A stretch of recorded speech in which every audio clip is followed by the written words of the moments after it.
बेहद स्वागत है जी सभी स्टूडेंट्स का। एक बहुत बड़ा अपडेट है और बिल्कुल नई तरह का अपडेट।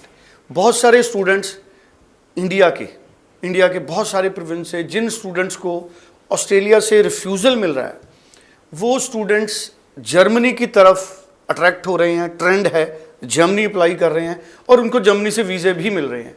अब ऐसा क्या है कि ऑस्ट्रेलिया रिफ्यूज़ स्टूडेंट्स को जर्मनी तुरंत वीज़ा दे रहा है? इसके कारण क्या है और जर्मनी में क्या ऑस्ट्रेलिया जैसे ऑप्शंस हैं? क्या जर्मनी में एजुकेशन के बाद भी स्टूडेंट ऑस्ट्रेलिया के लिए जा सकता है? ये इंपॉर्टेंट क्वेश्चन है जिनको हम पूछेंगे अनीता भंडराल जी से, जो स्टडीज केयर के टीम हेड हैं। अनीता जी, बेहद स्वागत है जी आपका। Thank you so much sir. Thank you so much.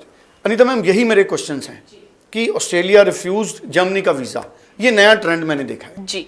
सो अभी हम जब स्टूडेंट्स से बात करते हैं तो स्टूडेंट्स का हमारे पास कॉल्स आते हैं, कई बार स्टूडेंट्स मिलने आते हैं।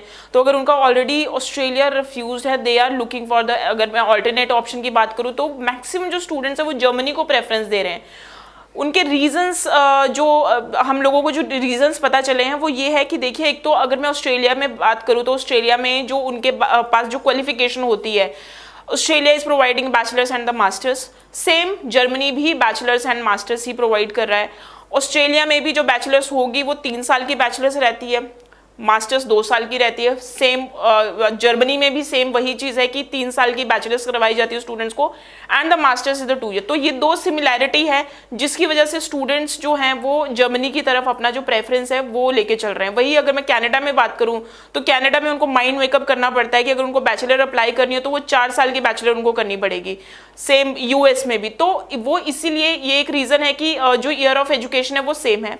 दूसरी चीज़ ये है कि जब हम ऑस्ट्रेलिया में अप्लाई करता है जो कोई स्टूडेंट है, तो ऑस्ट्रेलिया में at the time of application and at the time of GT student इतने डॉक्यूमेंट्स अरेंज करता है, तो कहीं ना कहीं उसके पास पूरी एक कंप्लीट कंपाइल प्रोफाइल फाइल बनी होती है अपनी वीज़ा एप्लीकेशन की। तो जब ही वो इतने सॉर्टेड डॉक्यूमेंट जब जर्मनी देखता है तो उन्हें लगता है कि पूरा केस बिल्कुल सॉर्टेड है, खास कुछ करना नहीं है। बच्चे के पास आइल्स है, आइल्स जो अगर कोई स्टूडेंट है, अगर कोई वो ऑस्ट्रेलिया अप्लाई किया तो मैक्सिमम उसका जो आइल्स हम देखते हैं वो 6 नॉट लेस देन 5.5 तो होगा ही। जर्मनी में सेम वही रिक्वायरमेंट है। मैक्सिमम जो यूनिवर्सिटीज़ हैं 6 नॉट लेस देन 5.5 लेती हैं, चाहे स्टूडेंट बैचलर के लिए अप्लाई कर रहा है या फिर मास्टर्स के लिए अप्लाई कर रहा है। वहीं पे जर्मनी में कुछ ऐसी यूनिवर्सिटीज़ भी हैं जो कि 5.5 बैंड पे भी जो एडमिशन है वो एक्सेप्ट कर लेती है। पहला तो ये एक कॉमन चीज़ आ गया।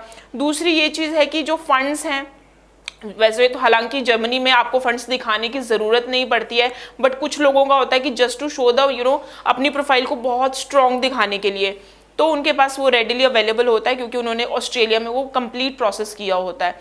उसके बाद अगर मैं बात करूँ तो पैसा अकाउंट में, क्योंकि उन्होंने जब ऑस्ट्रेलिया में अपनी फाइल लगाई होगी तो उन्होंने अपने अकाउंट में 20-30 लाख तो दिखाया ही होगा।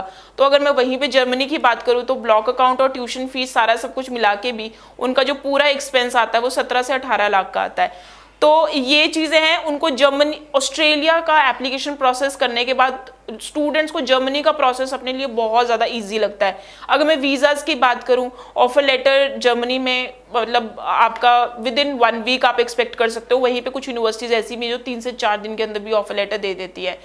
इंटरव्यू की स्टूडेंट ने ऑलरेडी प्रिपरेशन कर रखी है। जर्मनी में बहुत कम यूनिवर्सिटीज़ ऐसी हैं जो इंटरव्यू कंडक्ट करती है, बट अगर स्टूडेंट ने ऑलरेडी इंटरव्यू की तैयारियां कर रखी है तो उसको खासकर कुछ करना नहीं है, वो इंटरव्यू के लिए भी ऑलरेडी प्रिपेयर होगा। तो within 2 month students are getting the visas. ये कुछ एक खास रीजंस है। अगर मैं कोर्सेज की बात करूँ तो सिमिलर से कोर्सेज आपको मिलेंगे, जैसे बैचलर ऑफ बिजनेस एडमिनिस्ट्रेशन है, बैचलर ऑफ फैशन मैनेजमेंट है, मास्टर ऑफ मैनेजमेंट है, मास्टर ऑफ बिजनेस एडमिनिस्ट्रेशन है, मास्टर ऑफ IT है। इस तरह के कोर्सेज ही उनको मिलती है। तो अगर मैं बात करूं, तो अगर मैं कंपैरिजन की बात करूं तो ज़्यादा नहीं, आपकी 50 to 60% जो कंपैरिजन है उनको वो जर्मनी में मिल जाता है। जॉब अपॉर्चुनिटीज़ भी ज़्यादा है इस टाइम पे, वेज रेट भी कंपैरेटिवली ज़्यादा चल रहे हैं। तो इस टाइम पे अगर मैं अर्निंग की बात करूँ, अगर स्टूडेंट बाद में अपना R&D करते हैं कि हमें इस कोर्स को कंप्लीट करने के बाद कितना वो आपके सैलरी होगा या कितना आपको पार्ट टाइम आप काम कर सकते हो, तो वहाँ पे भी उनके लिए वर्थ रहती है वो पर्टिकुलर एजुकेशन करना। So these are the common reasons why students are choosing Germany after Australia. बिल्कुल ठीक है।